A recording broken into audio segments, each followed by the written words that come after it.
ఏదైతే భయంకరమైన వర్షాలు కూర్చాయో ఈ గ్రామాలు వెలిసి నుంచి వాళ్ళ తాతలు ముత్తాతలు కూడా ఇలాంటి వర్షాలు ఎప్పుడు చూడలేదు. ఇది ప్రకృతి వైపరీత్యం, ఎవరో చేసిన తప్పు కాదు ఇది. భగవంతుడు, ఎందుకంటే మనం కామారెడ్డిలో చూసుకున్నాం, ఇవాళ మన దగ్గర ఇందూరులో చూస్తున్నాం. ముఖ్యంగా రూరల్లో ఇటు దర్పల్లి మండలం అలాగే సిరికొండ మండలం బాగా డ్యామేజ్ అయింది. అలాగే ఇందల్వాయి మండలంలో చాలా ఘోరాతిఘోరమైన పరిస్థితి ఏర్పడ్డది.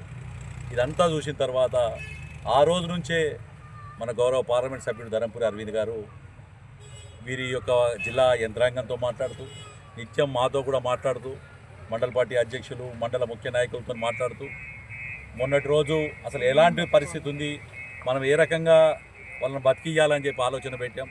నిన్నటి రోజు వాళ్ళ ఇళ్ళల్లో వండుకునేందుకు వంటలు లేవు, అసలు ఏం పరిస్థితి లేదని తెలిసి నిన్న వాటరు భోజనం వసతి చేశాం.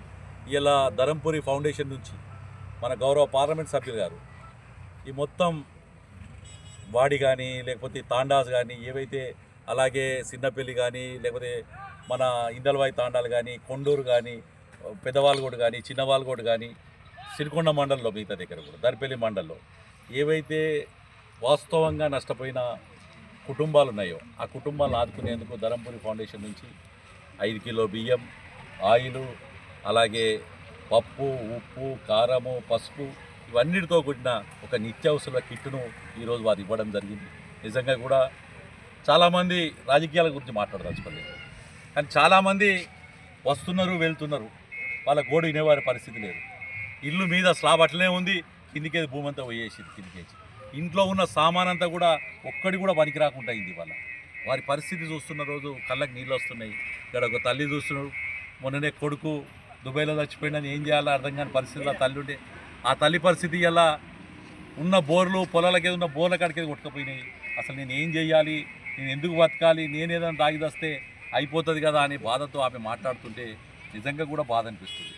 ఇవన్నీ చూసిన తర్వాతనే అరవింద్ గారు నిత్యం కూడా తన ఫౌండేషన్ ద్వారా చిన్న గుండెల ఏదైతే చిన్నారి గుండెలకు ఆపరేషన్ చేయించడము, లేకపోతే భారతీయ జనతా పార్టీ కార్యకర్తలు ఆపదలో ఉన్నప్పుడు వాళ్ళని ఆదుకోవడము, ఏ ఫౌండేషన్ నుంచి ఏ అవసరం వచ్చినా కానీ ఈరోజు ఇంత విపత్తు వస్తే ఇంతవరకు ఎవరూ స్పందించలేదు. కానీ ఒక ధరంపురి అరవింద్ గారే ఇలా స్పందించి వారు వెంటనే వారంతలో వారు ఎవ్వరు కూడా అడగలే. ఇక్కడి నుంచి నాకు మొన్న ఫోన్ చేసి, దినేష్ భాయ్ మనము ఏం చేద్దాం, వాళ్ళను ఏమి ప్రభుత్వం ఆదుకునే సమయంలో ఆదుకుంటుంది, కానీ వాళ్ళు ఏం చేద్దామంటే చాలా గ్రామాల్లో నేను చూశాను, తిందామంటే ఎవరో అన్నం పెడుతున్నారు, ఎవరో చేస్తున్నారు, పాపం వాళ్ళు ఆ మానసిక శోభ అనేది ఘోరంగా ఉండే. కాబట్టి నిత్యావసర వసతులు ఇద్దామని చెప్పి ఇవాళ ధరంపురి అరవింద్ గారి ముందుకు రావడం పార్లమెంట్ సభ్యులు వారికి మనస్ఫూర్తిగా ధన్యవాదాలు చెప్తున్నాను. నేను ఇవాళ నేను ప్రభుత్వాన్ని కూడా అడుగుతున్నాను, రైట్, ఎవరు చేసే తప్పు కాదు ఇది, కానీ ప్రకృతి వైపరీత్యం తర్వాత ప్రజలను ఆదుకోవడం మన బాధ్యత. ఇక్కడ జరిగిన వాస్తవాలు చూసుకుంటే ఇలా అది డేలో వచ్చింది, వాడి గ్రామాలు రాత్రి వచ్చుంటే ఎన్నో కుటుంబాలు ప్రాణాలు కోల్పోయే పరిస్థితి ఉంది. అంత ఘోరమైన వరద వచ్చింది ఇక్కడ.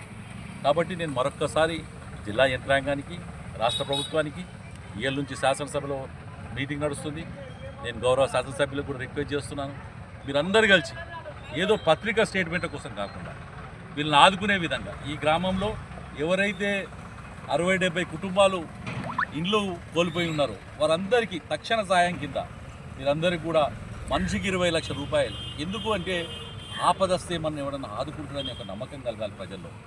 ఆ నమ్మకం కోసమన్నా కానీ 20 లక్షల రూపాయలు తక్షణ ఇండ్ల గురించి, పంట పొలాల గురించి కాదు, ఇండ్ల గురించి తక్షణం ఆ పొలాల మీద టెంట పెట్టింది. ఇలా మీరు చూసారు స్కూల్లో పరిస్థితి ఏ రకంగా ఉంది, ఎక్కడ చూసినా ఈ గ్రామంలో కరెంట్ పోలు లేవు, మిగతాయి లేవు. కాబట్టి నేను డిమాండ్ చేస్తున్నాను భారతీయ జనతా పార్టీ ఈ 3 మండలాల్లో ఎఫెక్టెడ్. దురదృష్టం ఏంటంటే ఇదే వాటిలో, అదే చిన్నపల్లి నల్లవేలి ఏరియాలో, అదే డొంకల్ ఏరియాలో, మళ్ళీ సీతాయిపేట, ఆ తాండాలు, నడిమి తాండా, పీసరగుట్టు తాండా, దేప్యా తాండా, అట్లాగే కొండూరు, పెద్దవాళ్ళగోటు, చిన్నవాళ్ళగోటు, అటు తూంపల్లి, ఇలా రాష్ట్రంలో అత్యధికమైన వర్షపాతం 516 మిల్లీమీటర్లు, అంటే 51.6 సెంటీమీటర్ల వర్షం ఒక్క తూంపల్లిలో పడ్డదంటే మనం చూసుకోవచ్చు ఏం పరిస్థితి ఉందని. కాబట్టి నేను అందరికీ విజ్ఞప్తి చేస్తున్నాను, ప్రతి ఒక్కరికి, ప్రభుత్వ అధికారులకు, మిగతావాళ్ళకి విజ్ఞప్తి చేస్తున్నాను, ఎవరైతే నష్టపోయారో వాళ్ళు ఆదుకునేందుకు తక్షణమే 20 లక్షల రూపాయలు వాళ్ళకి ఆర్థిక సహాయం ఇవ్వాలి, ఇల్లు కోల్పోయిన వారికి. అలాగే పొలాలు కోల్పోయిన వాళ్ళు ఎవరైతే పంట పొలాలు ఉందో ఆ ఉసుకెత్తిపోసినందుకు వాళ్ళకి లక్షలు అయితే ఈ పంట నష్టపోయింది. వాళ్ళకు కూడా 10 లక్షల రూపాయలు ఇచ్చి ఆదుకోవాల్సిందిగా భారతీయ జనతా పార్టీ డిమాండ్ చేస్తుంది.